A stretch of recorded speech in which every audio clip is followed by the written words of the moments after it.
نبی علیہ السلام نے ایک شخص کو دیکھا تو اس کے کپڑے کافی گندے ہو رہے تھے، تو اس پر آپ نے فرمایا اس کو کوئی ایسی چیز نہیں ملی کہ یہ کپڑے دھو کر پہنتا۔ اسی طرح ایک شخص آیا، اس کے بال بکھرے ہوئے تھے، آپ نے فرمایا تجھے کوئی کنگھی نہیں ملی کہ تو اپنے بال سنوار لیتا؟ اس چیز کو میرے نبی نے سخت ناپسند فرمایا ہے۔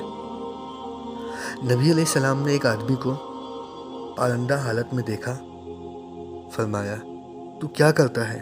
تو اس نے کہا میری اتنی بھیڑ بکریاں ہیں، مطلب وہ بہت امیر لینڈ لارڈ بندہ تھا۔ تو اس پر آپ نے فرمایا تیرے کپڑے، یہ حالت ہے کہ اللہ تعالیٰ پسند فرماتا ہے کہ جب وہ کسی کو دے تو اس کی نعمتوں کا اثر اس پر دکھائی دے، لیکن اس میں فضول خرچی نہیں ہوگی، کہ ایسی حرکتیں نہیں ہوں گی کہ جس کی وجہ سے کسی غریب کا دل دکھے۔